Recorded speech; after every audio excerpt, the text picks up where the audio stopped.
Bueno, vamos a dar inicio a la actividad académica de la Universidad del Valle en los temas de medicina crítica y cuidado intensivo. El día de hoy vamos a hablar sobre los métodos de análisis de la precarga en el paciente crítico. Inicialmente vamos a hacer una revisión fisiológica de conceptos básicos y posteriormente vamos a ver a la luz de la evidencia cada uno de los distintos tipos de medición de la precarga. Vamos a ver los principales estudios que la comparan, qué evidencia realmente hay de ellos, en qué estamos actualmente. Inicialmente vamos a hablar de los clásicos de variables de precarga estática y posteriormente vamos a hacer el análisis de las mediciones de variables dinámicas, viendo cada uno de los dispositivos que tienen para esto, los de Edwards, los de Pico, Lidco, para terminar con la parte de las valoraciones de precarga dinámicas ya desde el punto de vista ecográfico y para finalmente dar unas conclusiones puntuales y en qué estamos con este tipo de análisis que ya lleva bastante tiempo utilizándose en las unidades de cuidado intensivo. El tema va a estar a cargo de Kevin Gómez como ponente. Kevin Gómez es especialista en emergenciología de la Universidad Javeriana y actualmente es nuestro residente de primer año del programa de medicina crítica y cuidado intensivo de la Universidad del Valle. Los tutores estuvo a cargo de Jonathan y de mi persona. Sin más preámbulo, empecemos, Kevin. Bueno, muchas gracias a todos por la participación el día de hoy. Al finalizar, tendremos pues la ronda de comentarios de los docentes y de los residentes y de los distintos participantes. Los que no estén en el auditorio, sino por vía Zoom, levantando la mano les daremos la respectiva palabra. Bueno, profe, gracias por la introducción. Pues como el profe dijo, vamos a hablar de la comparación de los métodos de análisis de la precarga en el paciente crítico. Yo creo que es un tema que todos en algún momento hemos leído o hemos profundizado a cabalidad. La idea es recordar algunos conceptos y vamos a hablar en pro de la evidencia que hay y qué métodos se recomiendan en el paciente, tanto con ventilación mecánica o con respiración espontánea, para ver cómo enfocamos el paciente. Entonces, pues, para comenzar, tenemos que hablar, pues, por qué es importante estudiar la precarga en un paciente y tenemos que hablar primero que todo, pues, de la fórmula de entrega de oxígeno. Vemos que el gasto cardíaco es una parte fundamental de esta fórmula o es una variable dependiente bastante importante de esta fórmula de la entrega de oxígeno. Si nosotros recordamos de qué se compone, pues, el gasto cardíaco, vemos que, pues, es la frecuencia cardíaca por el volumen sistólico y el volumen sistólico depende de tres cosas, que es la precarga, la contractibilidad y la poscarga.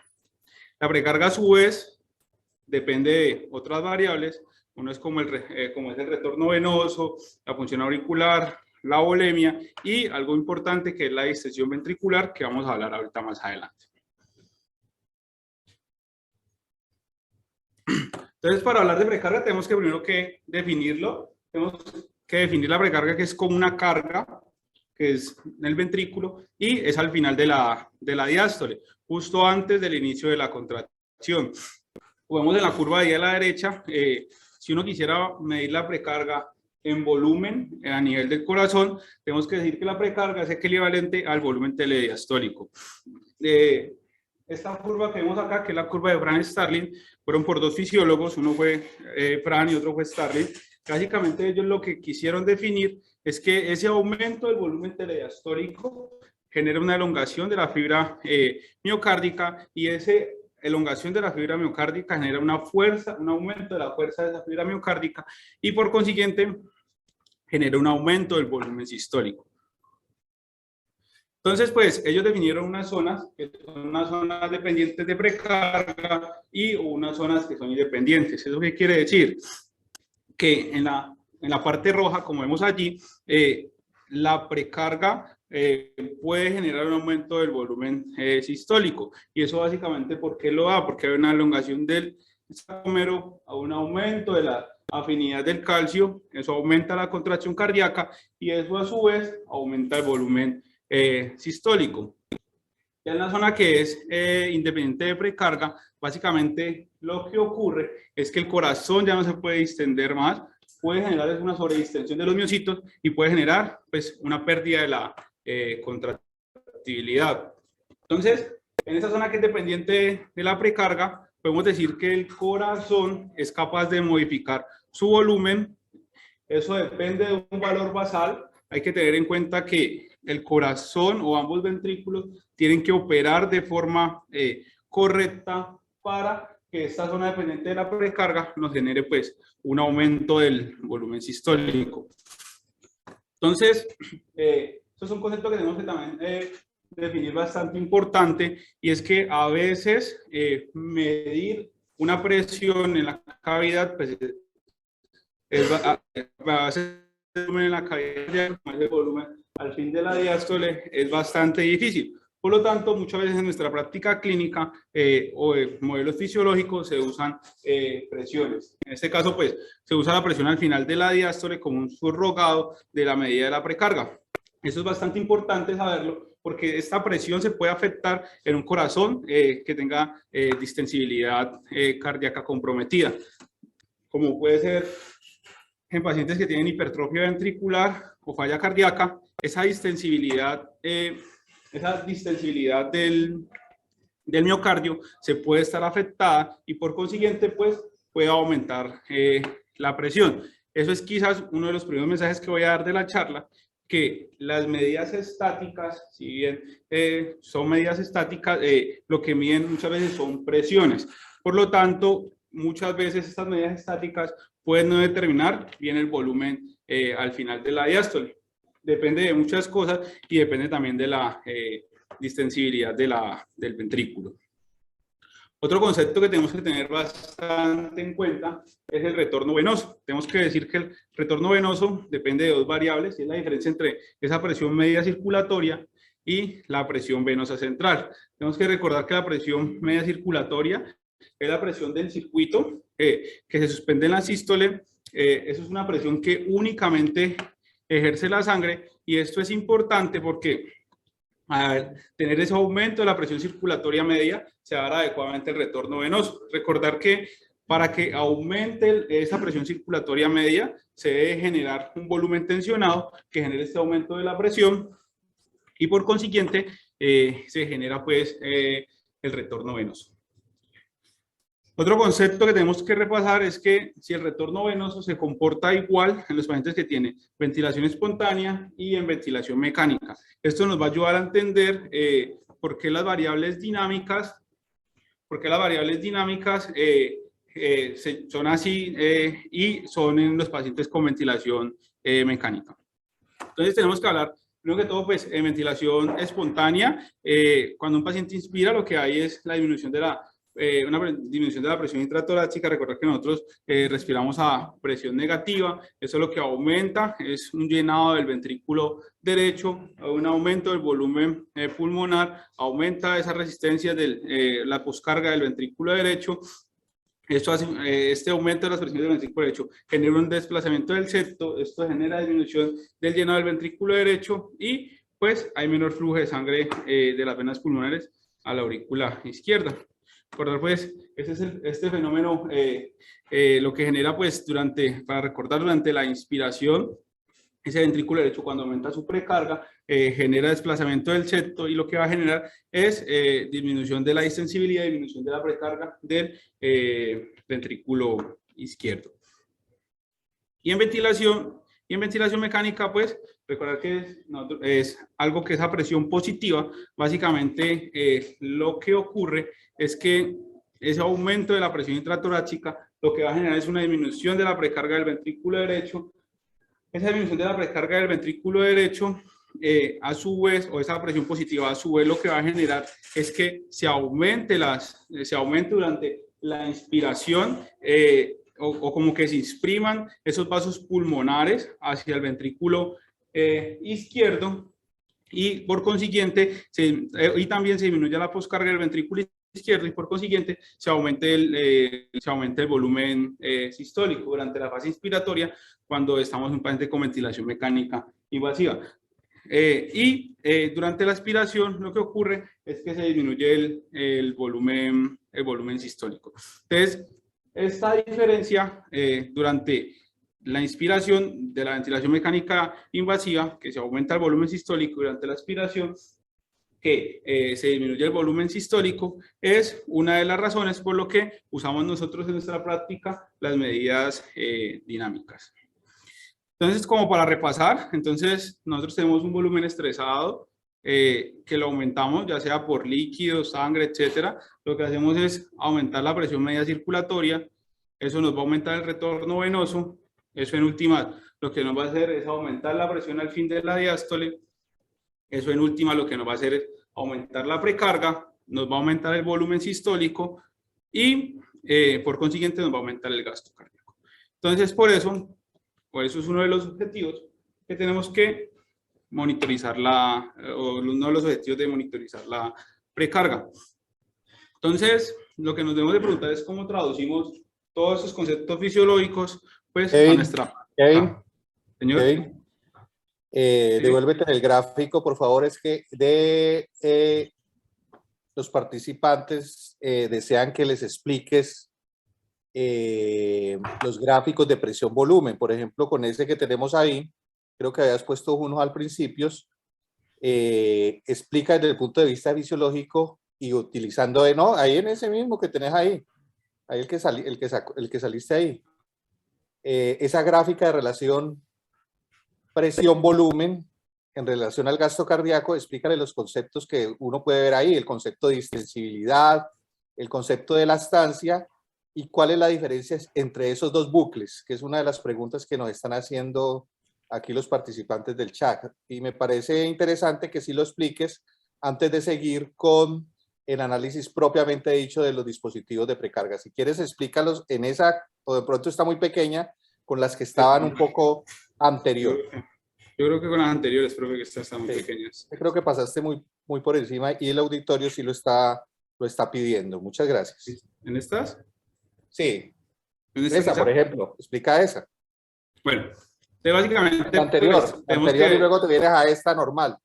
La anterior, que es la normalidad, y luego te viene eso. Empieza por eso. ¿En esta? Sí. Listo.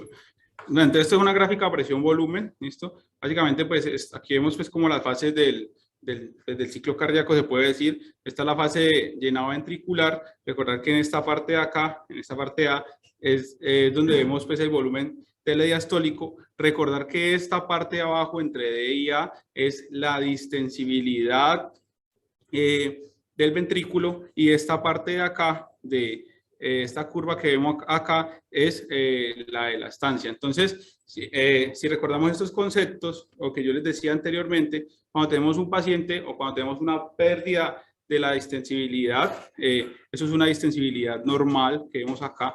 Cuando tenemos una pérdida de la distensibilidad, lo que vemos es que puede alterar el trabajo cardíaco, puede alterar ese llenado ventricular. Kevin, pero espérate un momentico. Entonces, distensibilidad es cuando el corazón está hablando. El corazón está hablando y se deja llenar. Es la parte de llenado del corazón. En este caso estamos haciendo una representación del ventrículo izquierdo. Es cuando el corazón está hablando y se deja llenar y se relaciona directamente con el sistema venoso. ¿Listo? Hasta que llega a su punto máximo de distensibilidad. Y ya la elastancia es una medida ya cuando el corazón se hace más duro, por así decirlo, está listo para hacer la contractibilidad como tal, ¿no? Que eso está directamente relacionado con la ley de Laplace, que relaciona la tensión superficial con la presión generada dentro de la cámara cardíaca, ¿no? Es que eso es lo que nos están pidiendo aquí los participantes en el chat. Ahora, ya entendiendo los conceptos básicos en el ciclo cardíaco, entonces ahora sí explicas esas alteraciones que se producen y que ya se ven en estos bucles, donde ya tenemos alteraciones de la distensibilidad directamente con el llenado. Por ejemplo, como aquí tenemos una disfunción diastólica con una fracción de eyección conservada. ¿Listo? Entonces, un poquitico más de exactitud en esas explicaciones, por favor. Listo, profe. Ya. Creo que al doctor Radillo, que es uno de los que nos estaba pidiendo esto, nos dice que gracias por la explicación. No pases tan rápido estos gráficos, porque Muy pues largo. la idea de la charla es eso, que inicialmente se entienda el concepto fisiológico para luego irlo a los conceptos de monitoreo. Bueno. Listo, profe, de una. Ya, entonces soy más específico. No, que quería pasar un poquito, repasar esos conceptos rápidamente porque pues, las medidas, la charla es bastante larga para no hacerla como tan larga. Bueno, entonces estamos por acá. Entonces, bueno, les decía que cómo traducimos todo esto a la práctica. Entonces, digamos, nosotros tenemos un paciente que nos llega a nuestro servicio, ya sea UCI, urgencias, en sala de cirugía, y pues se puede presentar con distintos tipos de choque. Nuestro pensar es reanimar a nuestros pacientes de acuerdo pues, a este algoritmo. Es lo que vemos que se conoce como el ROS, que es la fase de resucitación, la fase de optimización y la fase de estabilización. Nosotros, ¿qué tenemos que tratar de hacer en este algoritmo? Pues cada uno tiene una meta, ¿cierto? Y lo que debemos enfocar es de acuerdo, digamos, en la fase o estas variables que vamos a hablar a continuación, que son las variables para determinar qué tanto líquido le vamos a colocar a nuestro paciente o qué tanto lo vamos a reanimar o qué tanto vamos a manejar nuestros líquidos en los pacientes, tanto en la fase de resucitación, tanto en la fase de optimización y tanto en la fase de estabilización, es ver en qué fase de la dependiente de Fran Starling está el paciente y asimismo administrar la terapia que requiera nuestro paciente, si va a requerir líquidos, si no va a requerir líquidos, etcétera, etcétera.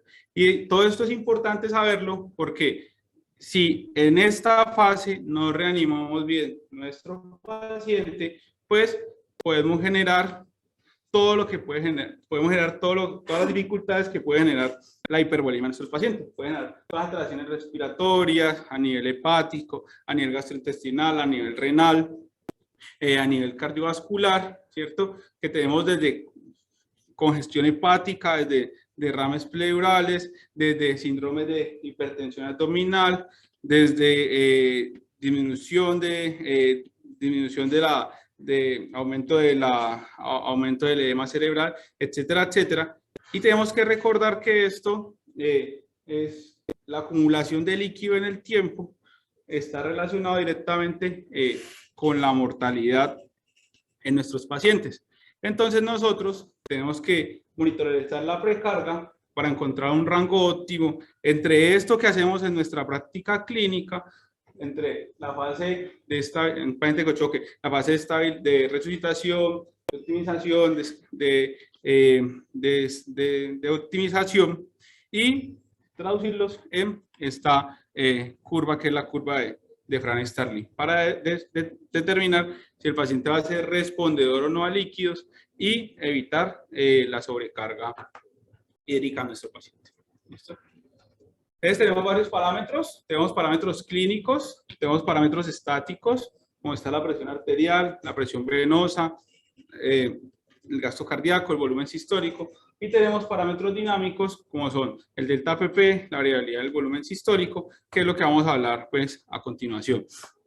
Recordar que hay algunos otros parámetros que son parámetros que puede ser de modificación de fluidos, que es cuando usamos minibolos o la elevación pasiva de las piernas.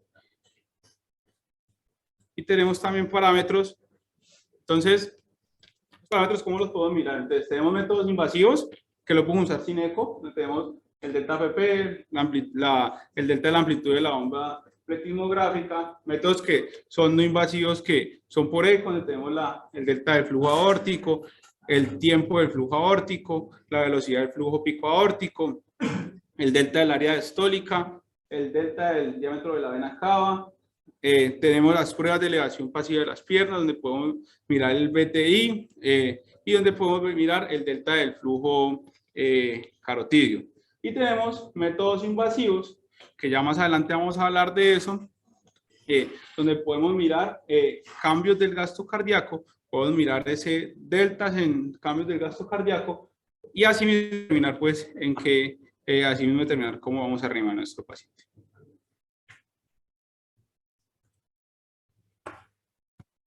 Listo. Entonces, si uno mete todas estas variables y mira qué área bajo la curva tienen todas estas, vemos que los parámetros estáticos son los que tienen menor área bajo la curva comparado los parámetros dinámicos. Como vemos en la gráfica que está verde, la variabilidad o el delta del flujo aórtico es quizás de los que mejor tiene área bajo la curva, seguido con el delta del BTI, que es mayor al 12%, cuando hacemos una prueba de elevación pasiva de las piernas, seguido pues con el reto de líquidos, de minifluidos y la variable o el delta PP. ¿Listo? Y tenemos variables estáticas tan malas para predecir eso, para predecir la respuesta a volumen, como es la presión venosa central. Entonces vamos a empezar a hablar de los parámetros estáticos. Entonces el primero que tenemos que hablar es de la presión venosa central. Recordar que pues, la presión venosa central es la presión del retorno para el ventrículo derecho. Esto lo que nos va a medir es el equilibrio que hay entre el retorno venoso y la función cardíaca. Nos representa la presión de la pared del corazón en diástole, lo que les hablaba anteriormente. Hay que recordar que, pues ya le vamos a mostrar los estudios. Según estudios, pues la PVC no nos discrimina bien si el paciente va a ser respondedor a líquidos o no. Y pues anteriormente lo que hacíamos era, pues según los estudios de Rivers, la PVC estaba estandarizada dentro del manejo, dentro de las metas de reanimación de un paciente, con respecto pues, esos ya de los pacientes que tenían choque séptico, con respecto pues al manejo, pues con respecto a guiar la terapia con líquidos. Esto fue, inicialmente fue en diferentes estudios, fue validado. La PVC estuvo en un estudio clásico, que fue el estudio de Chippy, que fue publicado en 1984, donde una de las conclusiones que sacaban de este estudio es que estos diferentes parámetros, dentro de ellos uno era la presión venosa central, nos podía proveer unos adecuados datos para iniciar o para guiar la reanimación de nuestros pacientes. Como vemos este gráfico, pues casi que el 50% de los pacientes iban para un lado y el otro 50% de los pacientes iba para el otro, para definir si tenía pues, un exceso de líquido o no. Eso se empezó a debatir a lo largo del tiempo. Eso es un metaanálisis que publicó el doctor Paul Marik en Critical Care en el 2013, donde básicamente nos dijo que la PVC solamente nos podía predecir en un 57% de los pacientes que respondían a líquidos o no, y tenía una área bajo la curva de 0.56. Es decir, era como tirar una moneda al aire para determinar si la PVC nos iba a determinar si el paciente iba a responder a líquidos o no. Pero la PVC no la podemos descartar para todo, no la podemos desechar para todo. Sabemos que es una variable estática que quizás no nos vaya a predecir el paciente vaya a responder a líquidos o no, pero nos puede dar algunas pistas a la PVC. Ahí tenemos una PVC muy baja, nos puede decir que el retorno venoso es inadecuado, o sea, el paciente puede tener una deflexión de volumen, nos puede decir que hay una disminución de la función cardíaca, nos puede decir que el corazón está hiperdinámico. Una PVC alta nos puede decir que puede haber un proceso obstructivo del corazón, nos puede decir que hay un aumento del volumen intravascular, ya sea pues por falta de excreción renal o pues iatrogénico, nos puede decir que hay una disminución de la función cardíaca o una disminución de la resistencia venosa. Entonces, conclusión, la PVC es un parámetro estático que no nos sirve para guiar la reanimación de nuestros pacientes, pero si tenemos valores extremos, si está muy baja o muy alta, nos puede dar algunas pistas con respecto al manejo de nuestros pacientes o de la condición que tenga nuestro paciente en este momento. La otra variable que es estática, que es la presión de oclusión de la arteria pulmonar, básicamente, palabra más, palabra menos, se correlaciona muy bien con lo mismo que hablábamos anteriormente de la presión venosa central con respecto a si el paciente va a ser respondedor a líquidos o no. Otro parámetro estático que tenemos es el índice de vena cava. Recordar que ya esto es una variable ecocardiográfica, es una variable estática no invasiva. Y básicamente se puede hacer en dos condiciones, pacientes con ventilación espontánea y ventilación controlada. Cuando es por ventilación espontánea, el índice de colapsabilidad y esta es la medida estática. El punto de corte es mayor al 50% y cuando es por ventilación controlada, lo que miramos es el porcentaje de distensibilidad y esto ya es una variable que es dinámica. Punto de corte es mayor al 18%, la fórmula es lo que ven allí. Y básicamente lo que nos dice este porcentaje de índice de colapsabilidad, que es el que estamos mostrando ahorita como variable estática, nos muestra que se correlaciona muy bien con una presión venosa central. Es decir, si tenemos un índice de colapsabilidad mayor al 50%, nos quiere decir que tenemos una PVC menor a 8, y si es menor al 50%, nos dice que tenemos una PVC mayor a 8. Y esto se correlaciona muy bien también pues con la presión de la aurícula derecha. Entonces, si tenemos un índice de colapsabilidad mayor al 50%, tenemos una presión de la aurícula entre 5 y 10 centímetros, y si es menor al 50%, decimos que es de 11 a 15. Entonces, eso es un parámetro, el índice de colapsabilidad es un parámetro estático que también no nos ayuda a predecir muy bien la respuesta a volumen en nuestros pacientes. ¿Qué nos puede ayudar a predecir si bien? Pues, ¿con qué se correlaciona muy bien? Se correlaciona con la presión venosa central. ¿Listo? Y esto pues es como la comparación de todos los índices, comparación de los índices de vena cava, donde podemos pues ver que los diferentes índices de cava no nos pueden predecir si el paciente es respondedor a volumen o no. Lo que se ha definido como respondedor a volumen o no en los diferentes estudios es usualmente un aumento del gasto cardíaco mayor al 15% cuando se hace esta prueba de fluido. Entonces, para resumir, tenemos esos parámetros estáticos que no nos van a ayudar bien a determinar si el paciente va a ser respondedor a líquidos o no. Quizás, como hablaba anteriormente, la PVC es como tirar una moneda al aire, es como el 50-50. Entonces, parámetros estáticos no vamos a usar. Los parámetros dinámicos quizás son los que nos puede orientar mucho más con respecto a la reanimación hídrica de nuestros pacientes. Tiene unas limitaciones. Tiene que estar en ritmo sinusal, tiene que estar en ventilación mecánica controlada. Usualmente el paciente no tiene que tener esfuerzos de respiración espontánea. Usualmente los pacientes tienen que tener un volumen tidal más de 8 ml por kilo. La distensibilidad pulmonar debe estar mayor a 30 milímetros por centímetro de agua y no debe existir aumento de la presión intraabdominal. Entonces tenemos varias variables, bueno, tenemos muchas variables. La primera de la que vamos a hablar es la variación de la presión del pulso, donde pues básicamente en esto lo hacemos con una onda de línea arterial, como lo que vemos acá, y lo que hacemos es mirar la diferencia entre el pico máximo y el pico mínimo, como lo vemos aquí en esta fórmula. Y el valores de 13 a 15%, está asociado pues con la capacidad de respuesta a volumen. Esto vemos que tiene un área bajo la curva bastante alto y tiene una sensibilidad que va desde el 89% con especificidad del 88%, siendo pues un índice, o quizás siendo uno de los índices que puede predecir aumento del gasto cardíaco cuando hacemos una prueba de líquidos en estos pacientes. La otra es la variación de la presión de pulso.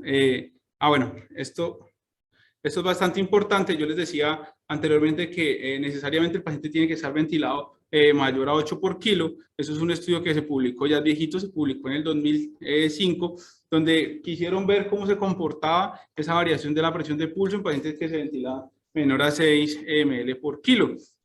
Ten en cuenta que los pacientes que se ventilan menor a 6 ml por kilo, los cambios cíclicos que son producidos con la ventilación son menos pronunciados. Como ven acá en esta gráfica, la sensibilidad de la prueba o la sensibilidad la menor a 8 ml por kilo baja bastante, y el punto de corte que ha tenido mejor sensibilidad en este tipo de pacientes es cuando se mira la variabilidad de la presión de pulso en 8%. Esto alcanza una sensibilidad bastante baja, puede ir hasta del 71% del área bajo la curva. Entonces, pues tener en cuenta que cuando es mayor a 8, cuando es menor a 8 por kilo, la sensibilidad de esta prueba se va a ver bastante afectada.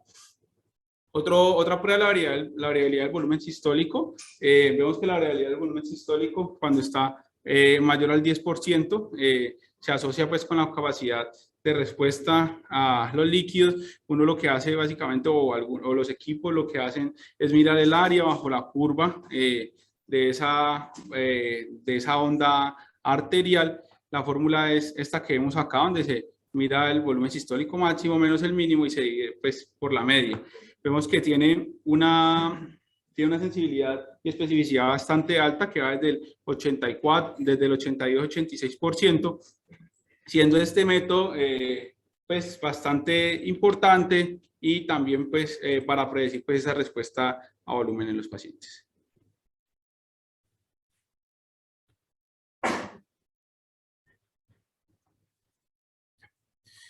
Bueno, esta es otra prueba,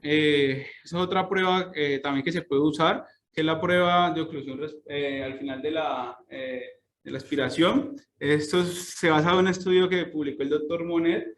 Fueron muy poquitos pacientes, fueron aproximadamente 30 pacientes, y esta prueba básicamente de lo que se basa es mirar los efectos hemodinámicos que tiene la ventilación mecánica en el paciente. Entonces, cuando si yo les hablaba, como si ustedes recuerdan lo que les dije anteriormente, cuando hace uno expiración en la ventilación mecánica, lo que pues disminuye la presión del ventrículo derecho, y pues eso aumenta el retorno, aumenta la precarga del ventrículo.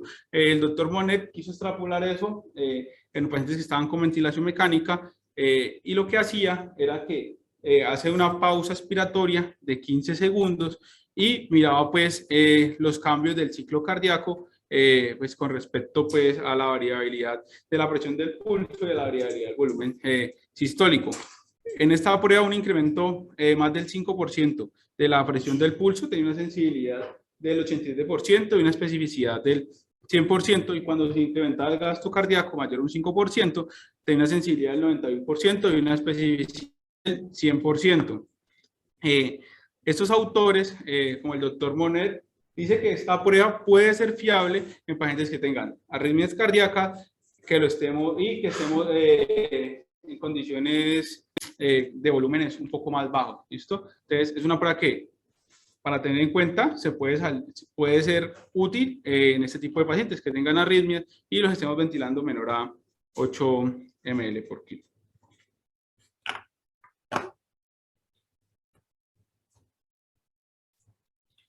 Bueno, otra prueba es el índice de cava. Ya este es el índice de distensibilidad de la vena cava.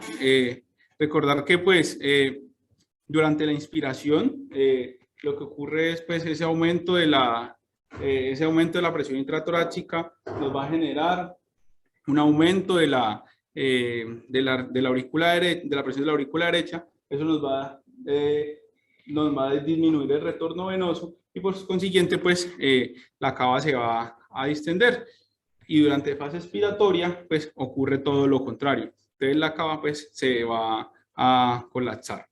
Gracias a estas variaciones pues se ha logrado medir, recordar que esto se mide mediante ecografía. Eso se ha logrado medir y se ha tenido un punto de corte que mayor al 18%, tiene un valor predictivo positivo del 93% y valor predictivo negativo del 92% para determinar la respuesta a volumen estos pacientes. Entonces vemos que puede ser una variable dinámica para poder determinar si el paciente puede ser respondedor a volumen o no.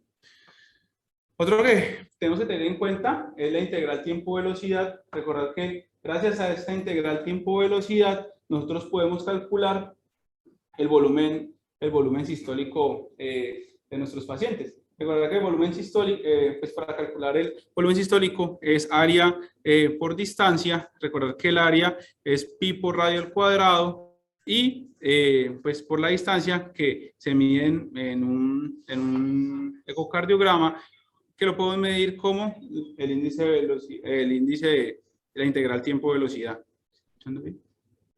Como acá. ¿Listo? Entonces, bueno, entonces esta medida la podemos hacer mediante ecografía. Esta medida la podemos hacer mediante ecografía y pues con la integral tiempo-velocidad podemos, se tiene el punto de corte que es superior a 17 para calcular pues un volumen sistólico que es de 53.4. Esto lo traigo a colación porque gracias a esta integral tiempo-velocidad podemos calcular o podemos medir las maniobras provocativas, que puede ser por volumen. Un momentico.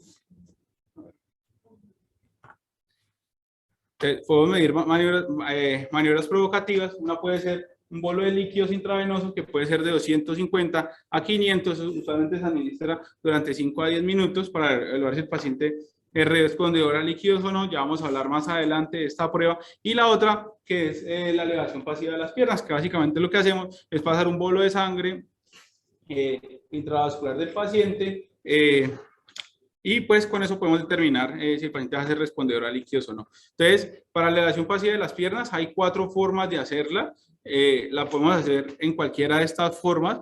La más utilizada o que pues, quizá la que recomiendo un poco más la literatura cuando uno revisa es esta, la parte A. Entonces uno lo que hace es coloca posición a 45 grados, uno en ese momento obtiene una medición del gasto cardíaco. Lo que hace pues es bajar el cuerpo, ya sea bajar la cabeza del paciente en esta posición, o ya sea bajar un poco y elevar las piernas. Y lo que uno tiene que hacer es una medida posterior. Y uno en la medida posterior lo que tiene que evaluar es el aumento del gasto cardíaco. O sea, un aumento del gasto cardíaco mayor al 10%, eso tiene una sensibilidad y una especificidad casi que va hasta el 90%.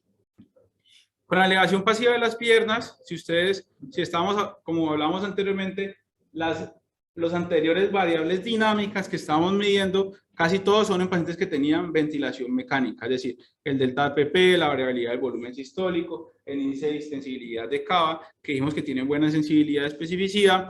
La elevación pasiva de las piernas es un método que está validado con buena sensibilidad y especificidad en pacientes que están con ventilación espontánea. Entonces, la elevación pasiva de las piernas la podemos medir con varias...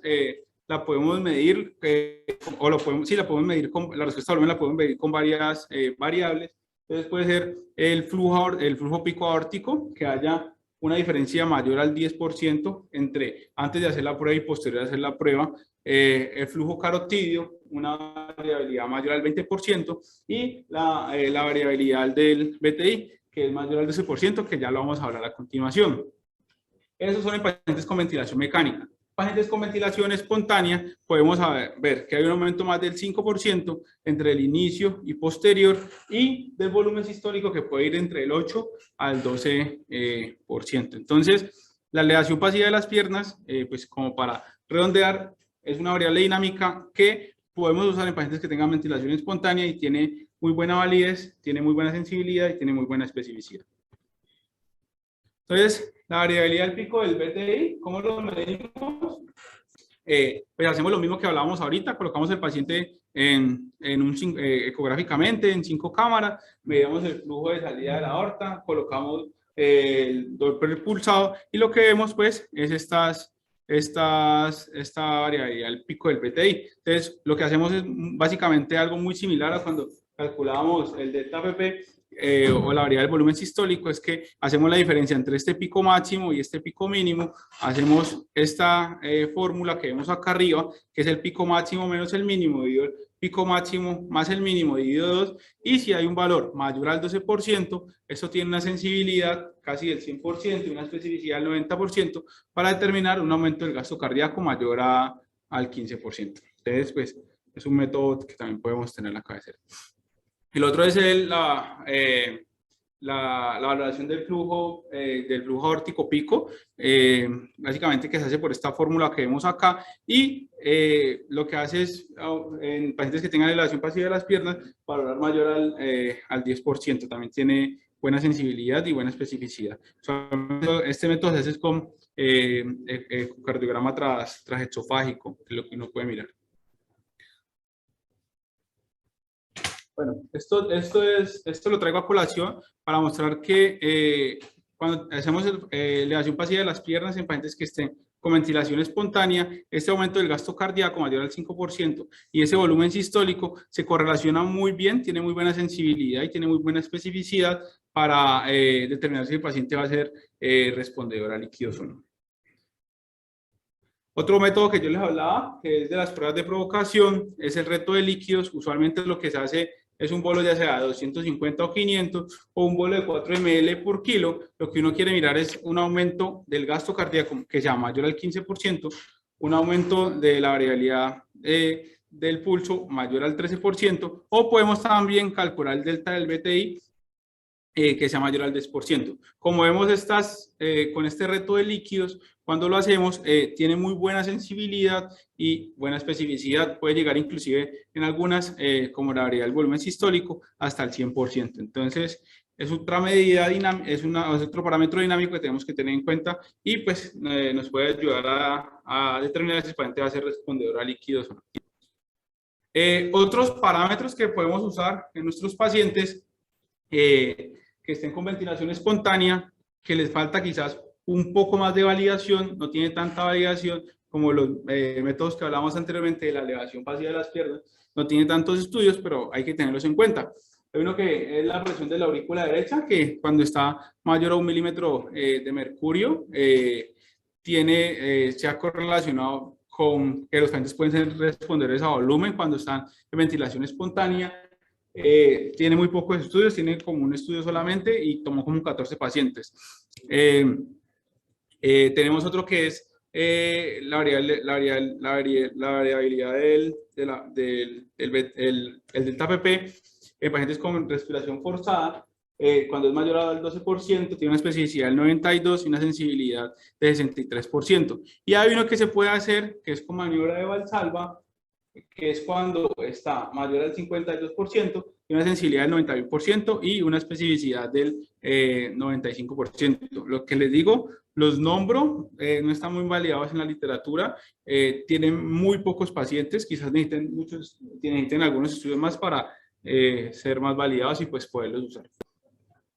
Estos son otros, bueno, ya pasamos de los métodos como que no son tan invasivos para hablar de los métodos que son, esto va a haber otra charla de esto los voy a nombrar por encima, y tenemos estos. Entonces tenemos de termodilución transpulmonar, como tenemos el pico, el EB1000, tenemos análisis del contorno de pulso, como tenemos el FlowTravel, el ProAQT, tenemos ecocardiograma transesofágico, tenemos métodos de bioimpedancia, que pues esto se presta pues para otra charla y vamos a profundizar más adelante el siguiente jueves con respecto pues a estos métodos. Simplemente por mostrarlos, los métodos de dilución transpulmonar, pues tenemos dos que son como los más usados, que son los que vamos a ver ahorita. Uno que es el pico y otro que pues es el EB1000, pues miden muy parecido a las cosas, simplemente uno es fabricante que es de Alemania y otro pues que es de Estados Unidos, que es Edwards. Básicamente lo que ellos miden es por método de termodilución, donde pues, se inyecta a través de un catéter venoso central un líquido frío y a través de una línea arterial pues se miran esos cambios de temperatura.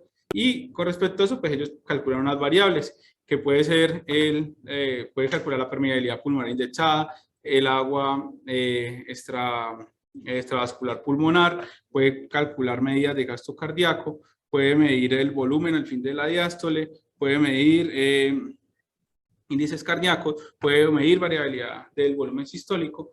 Entonces, pues, estos métodos, midiendo esto, la variabilidad del volumen sistólico, etcétera, etcétera, o el índice cardíaco, pues, nos puede determinar si el paciente, cuando los usemos y tengamos, hagamos un reto de líquido en los pacientes y tenga cambio de esto, nos puede determinar si el paciente puede ser respondedor a volumen o no. Este método, el PICO y el EMIL, nos mide esto, que es el índice global al final de la diástole, que esto es una medida que se usa como marcador para medir la precarga. Usualmente no nos permite diferenciar si el paciente va a ser respondedor a líquidos o no. Entonces, pues, es para tenerlo en cuenta, este índice global al final de la diástole, que nos puede medir la precarga en los pacientes, pero no está validado para determinar si el paciente va a ser respondedor a volumen o no.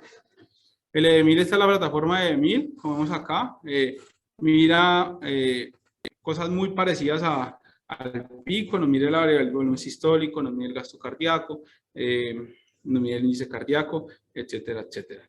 Esto es, pues, parecido, esto es cuando mide el GAY. Esta es, como vemos acá, esta es la forma como mide la variabilidad del volumen sistólico con respecto, pues, a la pendiente de Fran Starling. De esta forma lo representa este dispositivo. Otro que se puede usar es el Protravigileo.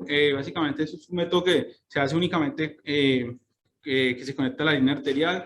Con este podemos medir gasto cardíaco, podemos medir volumen sistólico, variabilidad del volumen sistólico, podemos medir las resistencias vasculares sistémicas, pues tiene unas limitaciones, que es cuando el paciente tenga arritmias graves. Y el principal uso, pues, o la principal validación de este dispositivo es pacientes que están sépticos o en cirugías cardíacas.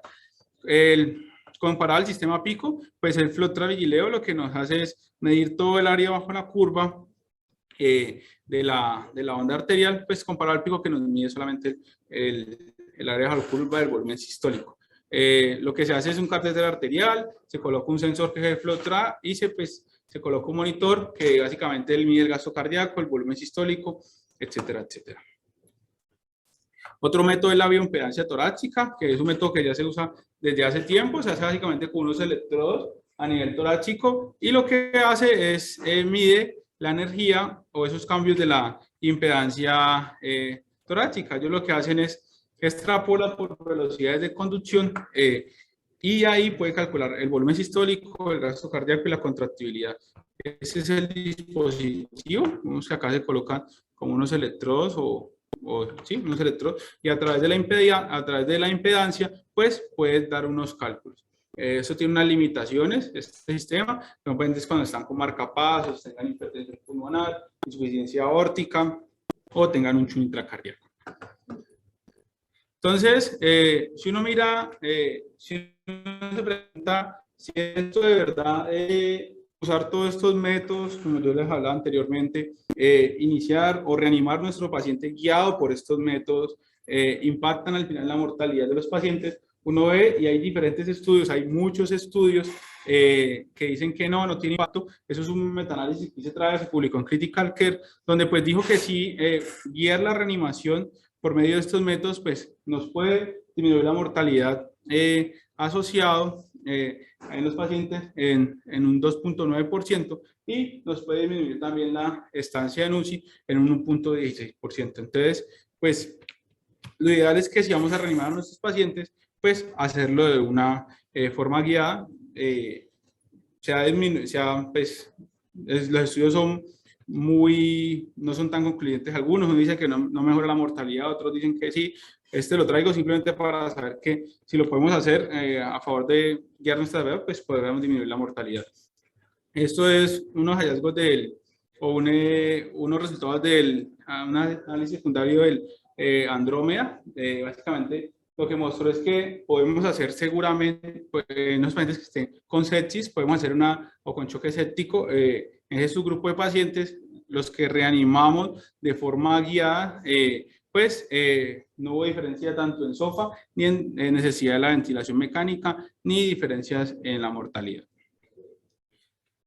Entonces, cuando nos enfrentamos a un paciente, pues tenemos Un paciente lo podemos tener en choque, ¿cierto? Cualquier tipo de choque, ya sea cardiogénico, hipovolémico, obstructivo o distributivo. Nosotros lo que usamos siempre, pues, el examen físico, la historia clínica, miramos variables clínicas como son el llenado capilar, cómo está el paciente, y hacemos una monitoría cruda, que es una monitoría básica. Usamos un electrocardiograma, una saturación de oxígeno, miramos la frecuencia cardíaca. Posteriormente podemos ir avanzando a niveles, donde miramos métodos no invasivos de monitoría, como puede ser la ultrasonografía, la elevación pasiva de las piernas. Podemos avanzar a nuestros pacientes a sistemas ya más invasivos, como puede ser un flow trabigileo, y a un EMIL o pues a un pico. ¿Y cómo podríamos, todo esto que hablamos, cómo lo podríamos resumir en 4 diapositivas? Entonces, para resumir, entonces tenemos que saber qué paciente qué paciente vamos a guiar con ventilación mecánica, con ventilación espontánea, ¿cierto? Ya dijimos que los pacientes que estén con ventilación espontánea, quizás la elevación pasiva de las piernas es nuestro método ideal, y el paciente que esté con ventilación mecánica tiene que cumplir unas características, que es que tenga ventilado más de 8 ml por kilo, no tenga arritmias, no tenga hipertensión abdominal. Y en ese tipo de pacientes, pues, podemos usar diferentes métodos, como es el delta PP, la variabilidad del volumen sistólico, la variabilidad del BTI, el índice de distensibilidad de cava. Hay muchos que podemos usar. Entonces, si tenemos un paciente que nos llega con falla circulatoria, tenemos que preguntarnos si el paciente está hipovolémico o no, si tiene pérdida de fluidos o no. Y durante esto tenemos que preguntar si el paciente es dependiente de precarga o no. Si determinamos o vamos a determinar si el paciente va a ser dependiente de precarga o no, tenemos que preguntarnos si el paciente está con ventilación espontánea, tiene alguna arritmia cardíaca o tiene un SRA. Eso es importante también saberlo. Entonces, si el paciente está en respiración espontánea, podemos usar esto, la elevación pasiva de las piernas o la oclusión total, la oclusión al fin de la expiración, como les mostraba anteriormente, que es una medida que está validada para pacientes con ventilación mecánica, pacientes con ventilación mecánica, pero lo podemos usar también en este tipo de pacientes. O un reto de fluidos. Si el paciente no cumple con estas características, pues podemos usar todos los anteriores, todos los que ya hemos visto anteriormente. Y de acuerdo a eso, pues guiar nuestra terapia con los pacientes. Recordar que el paciente está con un SRA asociado, quizás los métodos de termodilución que les hablaba anteriormente, porque nos puede medir el agua extrapulmonar, podemos guiar mucho mejor la terapia aérea en estos pacientes, es quizás el método de elección que deberíamos usar en estos pacientes. Entonces, esto es lo que tenemos. Entonces, si tenemos un paciente con respiración espontánea, arritmias cardíacas, volumen tidal menor a 8, si tenemos eso, pues lo que tenemos que hacer es elevación pasiva de las piernas, ¿cierto? Y si no cumple con ninguno de estos criterios, pues usamos variabilidad de la presión de pulso o variabilidad del volumen sistólico. Entonces, en estos algoritmos podemos meter todo lo que hemos pues hablado anteriormente. ¿Y qué nos dicen las recomendaciones? ¿Qué nos dice pues qué nos dicen los consensos de acuerdo pues a los niveles de vida? Nos dicen eso, que la presión venosa central no me permite predecir fiablemente el aporte de volumen. Hay que tener en cuenta que los valores bajos de esto, los valores extremos, nos puede asociar o nos puede orientar a la reanimación de estos pacientes. La variabilidad del volumen sistólico tiene una recomendación bastante importante, ya sea para la variación de la presión de pulso, la variación del flujo aórtico, la variación de la velocidad pico aórtico, son quizás de los métodos que se ha demostrado como mejores predictores para la respuesta a volumen en pacientes que estén con ventilación espontánea. El diámetro de la cava también nos puede orientar a esos pacientes, y la maniobra de elevación de piernas es quizás el método que podemos usar en los pacientes que estén con ventilación espontánea, que tengan arritmias, que estén ventilados a volúmenes tidales altos. En todas las situaciones, usar siempre parámetros dinámicos, no usar parámetros estáticos para reanimar los pacientes, por lo que ya hablamos anteriormente. Entonces, todo esto que hablamos, La monitoría hemodinámica, pues no va a tener un impacto positivo, pues si no sabemos interpretarla. Es decir, tenemos que saber qué método vamos a usar en el paciente, cuál método es el indicado y pues todo lo que hemos hablado. Si está con ventilación mecánica, cuál vamos a usar, si está con ventilación espontánea, cuál vamos a usar, que pues eso es lo que en últimas nos va a orientar con respecto a nuestros pacientes. Entonces, con este cuadro, pues resumo todo lo de la charla. Tenemos muchos métodos. Debemos usar el que mejor se adapte a nuestro paciente. Si tenemos ecografía solamente, pues tenemos muchos métodos que podemos usar, que vemos acá. Podemos usar la yugular, la braquial, la subclavia, la vena cava, la arteria femoral. Podemos usar la elevación pasiva de las piernas, podemos usar reto de líquidos. Tenemos pacientes con ventilación espontánea por ecografía. Podemos usar pues lo que ya hemos hablado anteriormente. Si no tenemos ecografía, pues podemos usar diferentes métodos dinámicos también. Y tener en cuenta que usar la presión de pulso, el volumen sistólico, la variable del volumen sistólico y el diámetro de la vena cava, cuando el paciente tiene una ligera respiración espontánea, también se pueden usar. No es una camisa de fuerza, si el paciente está asistiendo a algo a la ventilación, decir como que no se usa, no. Es algo que se puede usar y nos puede orientar también. ¿Listo? Y ya, eso es todo, profe.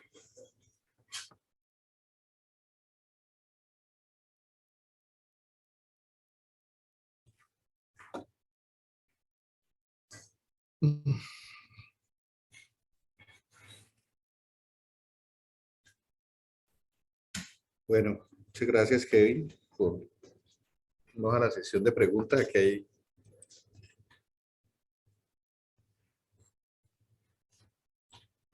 nos hacen una pregunta de el índice de variabilidad de vena cava inferior al valorarse en ambas fases del ciclo respiratorio es una variable dinámica.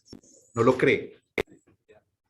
El índice de variabilidad de la vena cava inferior. O sea, si nos vamos a poner en general, las mediciones de vena cava sí se pueden considerar dinámicas, independientemente si son índices de colapsabilidad. Acuérdense que la colapsabilidad es el paciente espontáneo, precisamente porque está respirando en presión negativa y colapsa las cavas en el retorno. Y ventilación mecánica lo que hace es distender. Lo que pasa es que en ese estudio que hicieron, que fue el que usted mostró, muestra una correlación con otra medición estática que es PVC. Ese es lo que dice el estudio, que tiene una muy buena correlación al parecer con PVC. Y por lo que usted mostró y se definió en las conclusiones finales, es que definitivamente las variables de PVC y cuña no permiten predecir con fiabilidad la respuesta al aporte de volumen.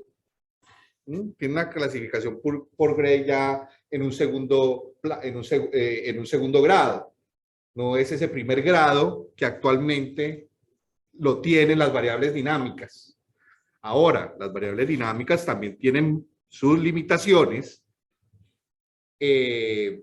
importantes, que de hecho se ha tratado un poquito de no ser tan estrictos, porque si usted se ponía a ver un paciente en UCI para dar la confiabilidad tan alta que les da en los estudios que son muy estrictos en mediciones dinámicas de análisis de contorno de pulso, ya sea variabilidad de presión de pulso, variabilidad de volumen sistólico, el delta PP, el paciente tiene que estar con unas condiciones que entre el 15 y el 20% de los pacientes las van a tener, que son volúmenes corrientes de 8, estar totalmente controlados por el ventilador y no tener ningún tipo de arritmias, que es donde ha dado el mayor impacto. O sea que nos quedaríamos como lo dijo hace 2 años los señores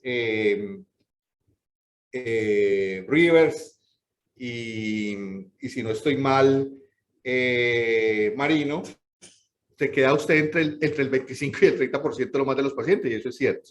Por eso es que ahora no es tan estricto. O sea, y de hecho los dispositivos ya vienen con esa facilidad de que no sean tan estrictos, sobre todo en el tema de las arritmias. El otro punto importante aparece la ecografía, que la vamos a complementar, ¿no? En la siguiente charla. Y ahora, estos métodos no solamente miden dispositivos de análisis de precarga, ¿no? También complementan con el análisis de performance o rendimiento cardíaco, y con índices de sobrecargas volumétricas, ¿no? Que eso es el otro punto que uno tiene que tener en cuenta en el paciente crítico, y está esa famosa curva que, bueno, debía haberte dicho que de pronto también la pusiéramos para analizar. Lo que muestra tan deleterio es dejarlo hipovolémico como dejarlo hipervolémico, y uno tiene que buscar ese balance en todo el centro de la gráfica. Por eso es que hay que analizar agua extrapulmonar, el EGWI, el índice de permeabilidad, que lo traen los dispositivos de Edwards y los traen los picos, bien importantes. Una cosa muy importante en este análisis que hicimos de la literatura con Kevin es que definitivamente en este momento dispositivos de impedanciometría y bioreactancia no tienen ninguna indicación en el cuidado intensivo en el paciente crítico. La evidencia es muy, pero muy mala. Muy mala. Tiene muchas limitaciones. Muchas limitaciones. O sea que no creería yo que sea el mejor monitor en ese momento, porque nosotros tenemos pacientes demasiado críticos. De pronto es para utilizarlo en el paciente que tenemos en cuidado intermedio o ese paciente ya bastante avanzado en edad que no queremos ser tan invasivos con él. Pero en estos pacientes jóvenes de trauma o en estos pacientes sépticos, que es la gran mayoría de nuestros pacientes, yo diría que ese tipo de monitoreo a la luz actual no es tan exacto. No sé si quedó la pregunta que nos hacía el doctor Israel Radillo. Pero a ese, el doctor Israel Radillo tiene algo importante, lo que está diciendo, no sé si lo escuchan, no va a hablar. Y es algo importante, y es que ese escepticismo en la interpretación de la variabilidad de la vena cava como una medida dinámica debe darse sumado al resto de formas dinámicas que le monitorizan al paciente. Es decir, si tienes un ecocardiograma, solamente te quedas con la cava para ponerle volumen, estás despreciando todo el resto de cosas que puedes medir con el ecocardiograma. Es decir, si tú ves un ventrículo izquierdo lleno, un BTI que no varía nada, puede tener la cava aplastada, pero tiene que tener otra respuesta. Porque sí es cierto que el estudio da un punto de corte, pero es extrapolado a PVC. Entonces hay que tener mucho cuidado cuando uno interpreta solamente la variabilidad de la cava. Es que tiene mala ventaja, tiene un demotórax, no tengo línea arterial y solo tengo una cava, bueno, tienes razones con la cava, pero tienes una línea arterial, tienes un ecocardiograma, tienes un BTI, pues casi que la vena cava sola. Y el resto de cosas te va a dar la respuesta de cómo vas a manejar tu volumen. La vena cava es una PVC, entonces hay que tener mucho cuidado cuando uno la interprete, ¿vale? Exactamente, aquí va a ser... Estoy de acuerdo con el doctor Radillo. Aquí hay un comentario que de pronto, por la lejanía de aquí de la docente que está en el auditorio, vamos a comentarlo, y que también estoy bastante de acuerdo. Es que si usted tiene las mediciones de análisis de precarga más exactas son las que miden flujos. ¿Listo? Y una medida de flujo, una medida de velocidad en el tiempo.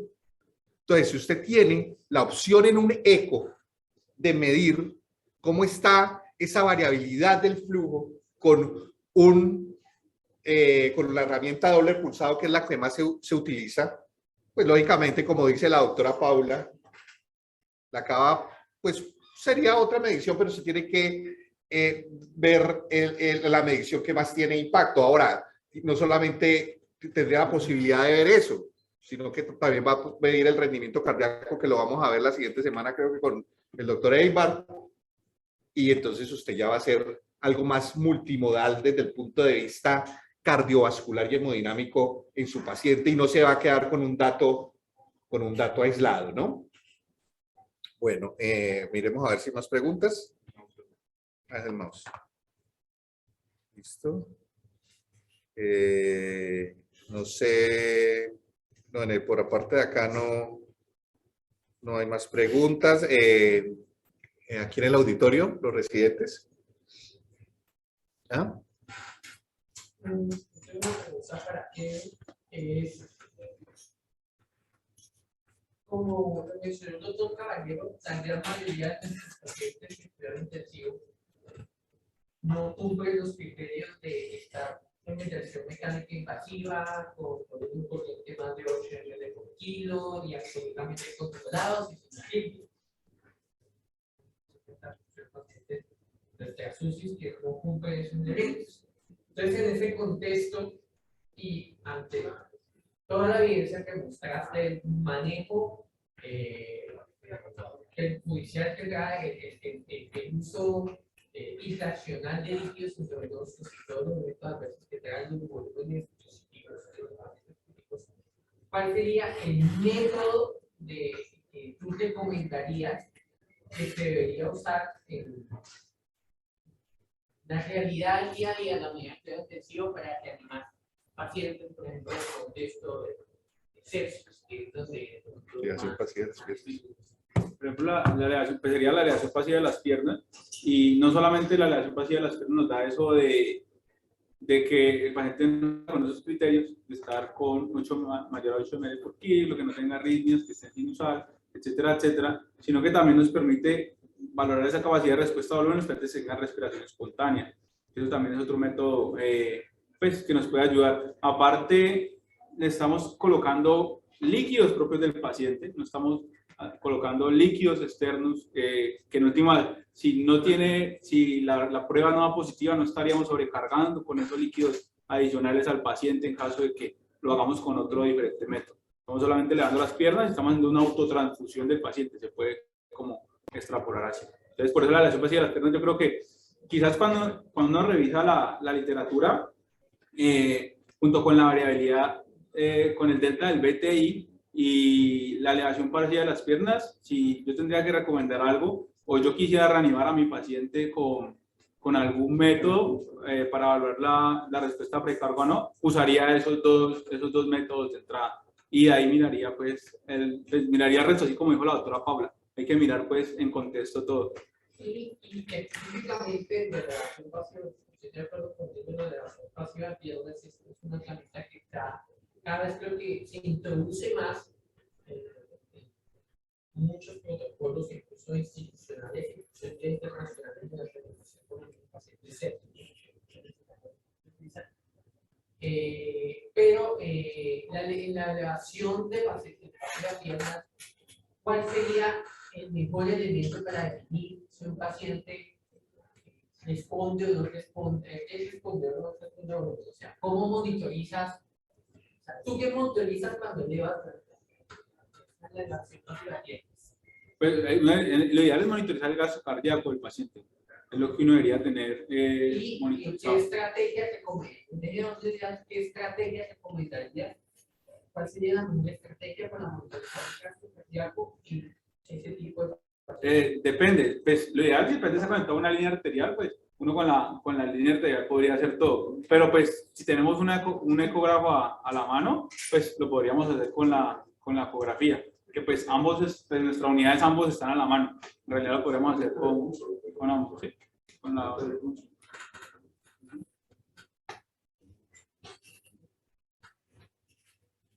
Realmente los monitores de acá no tienen delta de pulso, ¿no? En ese momento no hay. Hay algunos que tienen variabilidad de presión de pulso. Algunos MinRay sí los tienen, variabilidad de presión de pulso. Y pues están pronto a llegar los dispositivos de Edward. Y el comentario hace referencia a que tal vez el método más preciso es poder evaluar el cambio del gasto cardíaco en tiempo real mediante un dispositivo que calcule gasto cardíaco mediante el análisis del contorno de la onda de pulso. Eso es lo más preciso, porque incluso puede detectar cambios tan leves del gasto cardíaco como de 1.5 hasta el 2%, o sea, son deltas muy pequeños. El BTI es una estrategia que ha dado mucho la mano. La gran limitante del BTI es que el delta que detecta el BTI no es tan estrecho. Y usualmente deltas menores del 10% con el BTI no los puede coger. Entonces, por ejemplo, si uno va a utilizar estrategias como por ejemplo, tú mencionaste mini efecto de líquidos, en donde uno evalúa la respuesta al cambio del gasto cardíaco 6%, eso con un BTI no necesariamente vas a tener que tener un método muy pasivo para medición de gasto cardíaco. Yo creo que hacia Pero no te entiendo bien porque el BTI, cuando no, tú con el BTI puedes analizar precarga. con el delta y a la vez puedes analizar gasto cardíaco Sí, pero en el mismo, en la misma medición. De hecho, tú mides volumen sistólico con la medición del BTI. Sí, por eso. Y el problema del BTI es de pronto la persona que lo está midiendo y de pronto el paciente. Pero el BTI, si usted lo coge, el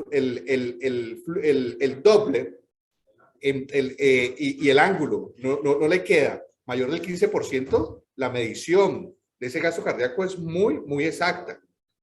Ahora, ninguno de los dispositivos modernos tienen solamente variables de precarga aisladas. Todos van de la mano de la medición de gasto cardíaco. Ahora, lo que nos dice la evidencia y lo que va a relación de pronto a tu aclaración, es que definitivamente el mejor dispositivo son los dispositivos de análisis de contorno de pulso calibrados con termodilución. Eso es lo mejor que hay. Son los de mayor exactitud y precisión.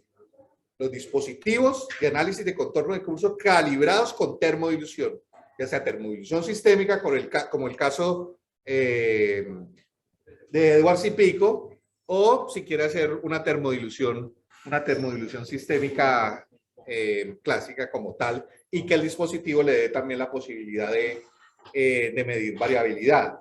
Porque ante lo contrario, las mediciones mínimamente invasivas, aparte del eco, volvimos y lo dijo, por impedancia y bioreactancia, tienen muchas, es así que tienen más limitaciones que la misma. Ahora, si quieres ser más exacto, le tomas un BTI con un con un ecotrajesofágico, aunque muchas veces es más fidedigno tomarlo con transtorácico, ¿no? Por el tema, vuelvo y le digo, de la medición en el punto exacto y de no permitir tantos grados de angulación de la sonda. Sí, no, de acuerdo. Un comentario en relación a que al método estándar, por ejemplo, lo que es la elevación pasiva de piernas, donde tú haces una prueba de fleto de líquidos, usualmente delta para considerar un paciente que está en la fase respondedora es un cambio de 10%. ¿Listo? Pero tú también mencionaste que hay otras pruebas, como el fleto de líquidos o como la prueba de la pausa expiratoria, en donde los deltas son mucho más bajos, son del 5% del 10%. Y lo que hace referencia, incluso en una revisión que salió publicada en el 2020, el doctor Monet, hace referencia a que cuando utiliza una prueba donde el delta para determinar si el paciente es respondedor o no respondedor a volumen es menos del 10%, definitivamente el BTI no es el mejor método. ¿Listo? Y ahí tienes que buscar un método como es el análisis de contorno. Pero definitivamente el BTI es una estrategia que creo que actualmente es la estrategia que más se utiliza en las unidades de cuidado intensivo en el mundo para evaluar en tiempo real si mi paciente es respondedor o no es respondedor. No sé si tiene más comentarios. Mejor acá en el... Porque, oye, tenemos que... No, trato de no demorar. Bueno, buenas. Hay una situación que hay que corregir un poquito, es sobre la diferencia entre un flow track y el vigileo. Usted mostró ahí que el flow track lo que mostraba era una onda, ¿cierto? Y un área bajo la curva sobre esa onda, y después dijo que el vigileo era esa onda, pero que solo tomaba la parte ascendente. El pico era. El pico. Ah, bueno, el pico. Entonces la situación es que la situación ahí es que el pico es lo que muestra si es el área bajo la curva, bajo el término de la termodilución, y el flow track lo que muestra no es el área bajo la curva, sino el contorno de onda. Entonces lo que es contorno de onda muestra más que todo la forma de la onda, y según la forma de la onda, a usted le determina las diferentes variables, tanto de resistencia como de compliance. Espérate un momentico, yo te hago una aclaración ahí. Primero que todo, el FlowTrack es el dispositivo traductor del monitor Vigileo, que traduce la onda mecánica en la parte eléctrica y el dispositivo bajo una fórmula que se llama la fórmula de Langer-Wouters, y tiene, que todas las casas lo tienen, una parte de la fórmula es secreta, la fórmula polinomial del Ki en el caso del Vigileo, te traduce los dispositivos de variable dinámica. Pico también analiza la onda. Lo que pasa es que la diferencia entre los dos radica en el área de la onda que analiza. Vigileo te analiza el área bajo la curva completa. Pico te analiza la parte sistólica de la onda. Por eso se llama variabilidad de volumen, la variabilidad de presión del pulso en esta, y aquí variabilidad de volumen sistólica. Te analiza todo el área bajo la curva. Ya si usted quiere hacer termodilución, es otra cosa de medición. Ya es la termodilución como tal en el tiempo, que es, esta ya es la fórmula de Stuart-Hamilton, es basada en la curva de Stuart-Hamilton, que son las diferencias de temperatura. ¿Cuánto de temperatura se va a demorar el cambio en el tiempo? Y esto es termodilución. Si es sistémica o termodilución, es más bajita si es pulmonar. Aquí podríamos hacer una pregunta al doctor. ¿Por qué la diferencia en las áreas de las termodiluciones si son sistémicas o son pulmonares? Por el tiempo que demora el recorrido del líquido en las zonas de muestreo. Acá es un catéter y después otro catéter y acá simplemente está viendo. Sí. Hay mayor tránsito en los dispositivos, como usted lo dice, porque va del dispositivo de la vena a la arteria femoral. Porque acuérdense que este tiene dos puntos. Exactamente. En cambio, simplemente el otro, mira como dilución sistémica en el catéter de Swankast que pone. ¿Listo?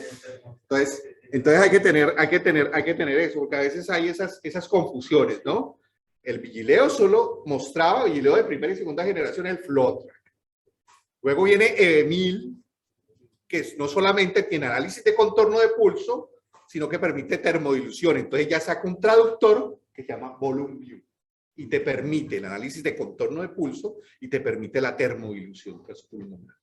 ¿Listo? Y ahora van a sacar otro que es el Hemisphere.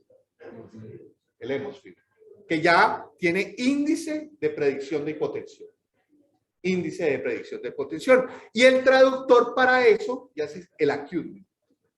El traductor, el que te traduce energía mecánica en energía eléctrica. ¿Listo? Esas son las diferencias. Y la otra situación que yo le iba a comentar es sobre los retos de líquidos. Listo. Porque sí, los retos de líquidos que han sido históricamente grandes, 250, 500, y realmente nace la necesidad de utilizar micro retos, que es lo que usted decía al final. Claro, porque cuando usted, y la crítica viene a que utilizar volúmenes grandes, usted está probando la respuesta a volumen o ya lo está tratando al paciente. Porque una vez usted le coloca un bolo de 500, ya lo saca de la curva que previamente estaba como respondedor y después ya no es respondedor. De ahí se puede deducir que las mejores formas para poder encontrar las mejores mediciones para poder determinar respuesta a volumen sería la passive pricing, serían los microbolos, y sería después la presión al final de la expiración. Y eso sí lo demostró fue Monet en el artículo que usted lo al final. Bueno, pero con los microbolos, porque los microbolos, un coloide. Ya no, y espérate, no. Claro. Y espérate un momentico, sí. Y el electro, no. Los microbolos, que son un kit para anestesia, deben hacerse con coloide, que nosotros no usamos coloide. Y la gran recomendación fue las que él puso en la última diapositiva. Es las recomendaciones grandotas. Definitivamente PVC y cuña muy malos para predecir volumen. Eso ya lo sabemos. Paul Maric, 2 artículos, grandísimo, Metanálisis, el monstruo del 2013, pero ya tenía uno previo, que creo que era del 2008. Exactamente. El mejor grade de todas es BBS, BPP, Delta PP, en pacientes ventilados a 8, con ventilación controlada y sin arritmias. Ese es el mejor de todos. Si no obtiene esa opción, haga retos, o el nombre que usted le dio, que no sé cómo fue que le puso. Pero, y la otra que tiene muy buen creo que es 1B, es la elevación pasiva de las piernas, que eso no es de ahora, eso es de la década pasada. Moneda y Tebous vienen analizando eso desde el 2006-2007. Desde el 2006-2007 vienen analizando Tebous y Moneda. Inicialmente lo hicieron con el Delta PP, luego ya variabilidad de volumen sistólico, y ahora lo están haciendo con ecografía. Ahí están empezando a salir otras mediciones como las que tú dices, y hay que ver eso después en la evidencia cuánto impacta, ¿no? Pero como estamos en medicina basada en la evidencia, eso todavía está con estudios limitados. De hecho, la revisión que se hizo, hay muchas limitaciones, o sea, podemos estudiar muchísimo. Los estudios son cortos, se quedan cortos, son cohortes. Entonces, lo más grande es eso que él puso en la última. Los más pacientes son variabilidad del volumen sistólico y el terapeuta son los que tienen más pacientes con todas las veces. Tiene la recomendación que dice el profe, la recomendación de que ¿Verdad que estamos todavía? Bueno, no sé si quieren algún otro comentario. Bueno, muchas gracias a todos. El siguiente jueves vamos a ver la parte de contractibilidad, rendimiento y performance cardíaco con el doctor Rey Babollo. Lo esperamos. Muchas gracias a todos.